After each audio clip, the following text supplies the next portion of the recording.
It's sort of a family saga, and I don't mind that word, I think it's good.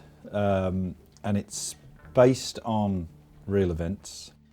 My parents, particularly my dad, had these tantalising memories from when he was sort of 8, 9, 10 years old of these people. There was a gang called Peaky Blinders who did exist in Birmingham at the time. They did have blades sewn into their caps, they did fight like that. Who were incredibly well dressed, who were incredibly powerful, who had a lot of money, in an area where no one had money, and they were gangsters. It's the first thing that I noticed, and the first thing everybody notices actually, is this amazing, amazing world that Steve depicted. It felt like a world I'd never seen before, and the level of detail and description in the script was just incredibly alluring. Like the feeling that you're inhabiting not just another person's skin, but also another person's time and place.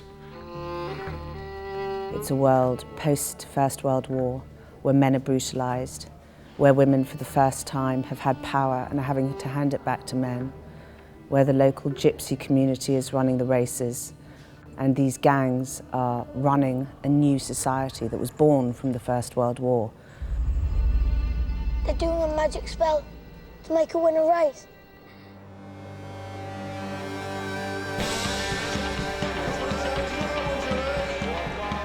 The core male characters are 3 brothers. Arthur, being the oldest, would naturally be the leader of the gang. But Tommy, the younger brother, is naturally a leader. And why didn't you tell me? I'm telling you. Arthur's content with the world as it is, and, you know, the Peaky Blinders as they are, basically running pubs, running gambling rackets. If he can walk into a club, if his name is enough of an intimidation and a threat to people, then that's enough for him. I want a blowjob off both of you before they let the ordinary people in. Where you go. Take your hat off. What the fuck? I'm not a tough guy at all, so it was by far the toughest character I have ever portrayed. I'm told the boss is called Tommy, and I'm guessing that's you, because you're looking me up and down like I'm a fucking tart. I want to know what you want. We had to have someone who could be cool and aloof, as Thomas has written, but also allow you in so that you wanted to stay with him. And actually, you know, he's a criminal, and he's quite brutal. He's quite unkind to his family, and we needed for people to like him at the same time. He is a man on a mission. And we're not quite sure when we meet him what that mission is. I have 10 minutes. What do you want? Ultimately, Tommy does prove himself to be right in his instincts and his vision, but it causes a lot of tension, which is wonderful for drama. Thomas, you're a bookmaker, a robber, a fighting man. You're not a fool. There's really only sort of 3 female characters, but all of them are really fiery and bold. It's not often that you get written a part that, as a woman, that's so alpha.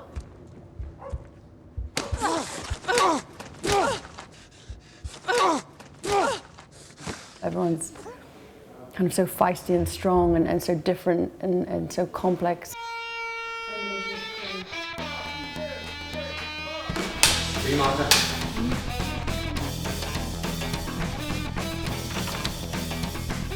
It's a very difficult script to realise onto screen. The problem is that it's almost written like a novel. It's got a huge amount of characters in it.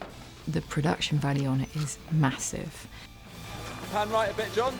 We were lucky to have 2 fantastic directors working on the show, Otto Bathurst and Tom Harper, both of whom really got behind what Steve had written, but then brought something of their own to the show and took it up another gear.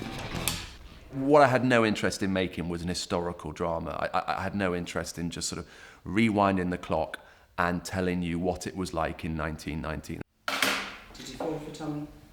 And I was passionate that this should be lit and shot in exactly the same way as if the story was completely contemporary. Once I took off the shackles of historical accuracy, then you kind of go, cool, then we can now have some real fun here. We can make a really cool show.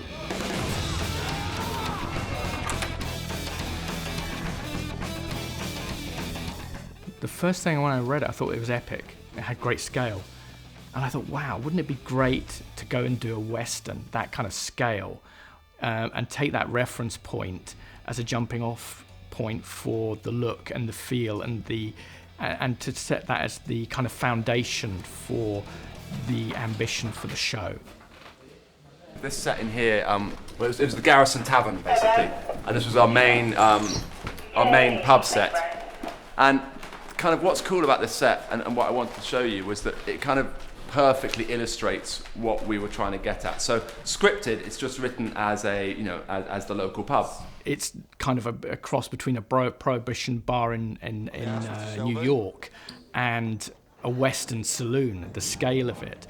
So you're kind of not going totally British with it, you're kind of bringing those elements into it so that you take the audience and give them nods into worlds that they kind of know, and then just nudging them to think, well, actually, it's a little bit more flamboyant. Once you get all the extras in here and you get them singing and you get the drinks pouring, it just had an incredible, incredible atmosphere. We haven't had singing in here since the war. Why do you think that is, Ali? Katie and I decided very, very early on that this was going to become a location shoot, and that actually, yes, we would have our bases and we would have our key sets, but we would also get out there. It makes it incredibly hard on production, it makes it incredibly hard on the unit, but it does give the piece real energy. Action! To do a show like this, normally people would take a building and then sort of try and shoot everything in that building just for cost effectiveness. But we never found a building that really just echoed the ambitions that we had. Then we ended up finding these incredible locations in Liverpool. And we were just by accident found this street. And to get a street that was intact with nobody living in it and be let loose, to paint it all back, to take out anything modern, was an incredible find. One of the things we had to do was get all the houses back to the same colour. They painted every single house black. Then they hand painted every single brick, not once, but twice. They then replaced every single window. They then replaced every single door. And everybody goes, oh God, this is a really good location. This is really amazing. And you just kind of go, no, you have no idea how much work has gone into this place. All the houses were painted back. All the interiors use a very limited palette of colours, and they're on a very they're on the brown-green spectrum, so that when you go rich, you go colour. When Thomas goes to Kimber's party at Cheltenham, it's the first big kind of showy, glamour, rich set that you'll see, and it's got gold and blacks, and it's flamboyant. In a way, then you create a narrative with the sets to help the story, so that you will see anything rich has colour to it. Like Churchill has colour, his bed has colour, it's got red, it's got golds. So it's very, there were clear design choices led by the script and thinking about what you're going to use colours for.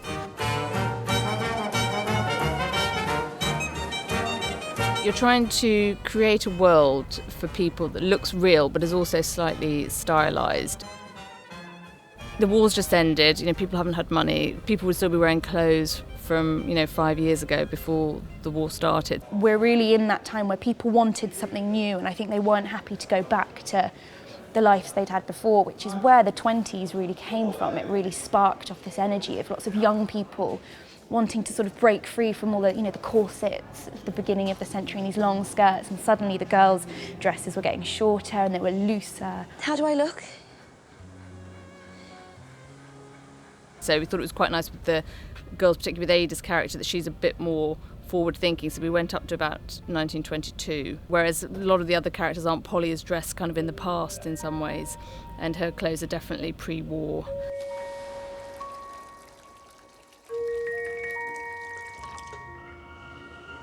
The big one with this was going to be the haircuts, the big one, because again, I wanted to create a really, really specific look, you know, that as an audience you kind of go, that is a very, very strong haircut.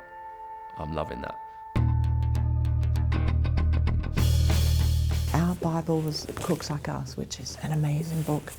It's an amazing reference because it's all real people, you know. This is what they look like. We've just taken a lot of the characters. So like this one here, I wanted Arthur to be very similar to that. And so we'd show them the haircut, and it would show them, you know, page 11, they kind of go, you're joking, I look like an idiot, I can't do that, I can't do that, I can't do that.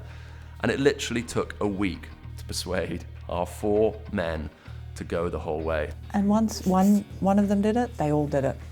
Yeah, it was a gradual, shaving off of the hair, all of us boys, with our vain approach to hair. We ended up, I don't want to say it, but I think I went with the most extreme haircut first, and then the Peakies copied me. Just saying. I looked in the mirror and I just thought, I don't know. Do you know what I mean? I really weren't sure about the look. I think I got a short straw with this one, man. Like, you know, as the younger brother, I had to take the brunt of it and get probably the shortest, most ridiculous one. Yeah, I used to have like hair up to here, but it doesn't matter. I'll grow it back. We're at the end now of what, 4 months, a 4-month shoot, and it's grown on me. I love it. Women recoil. They flee in the opposite direction when they see something like this. So the moustache will be coming off on wrap. Get yourself a decent haircut, man. We're going to the races.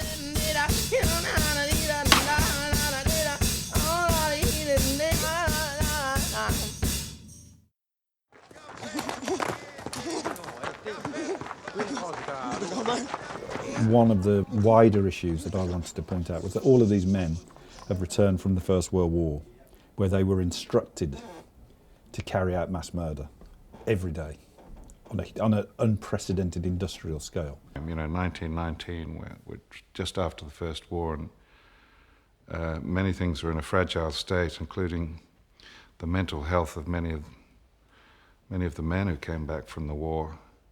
They've returned very damaged, and they are violent as a result of their experiences. So you have that very interesting dynamic of men returning from the front line and finding they cannot live an ordinary life. I said, go home. Fix my legs! You know, I think with Tommy Shelby, I think the effect of the First World War can't be understated, really. I think he's come back from there with a massive disdain for authority. I think he's come back godless. He's seen the fragility of life and how like it disappears.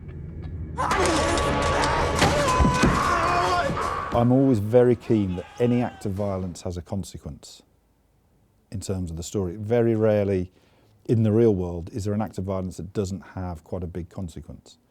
So in an early episode when they do use the razor blades, it has a consequence that lasts for the rest of the series.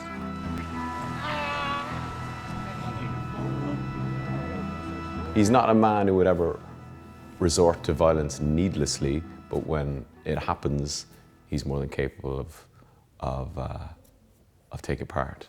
But violence then amongst men back then, it was a completely different thing. It was run of the mill. It was sort of quotidian.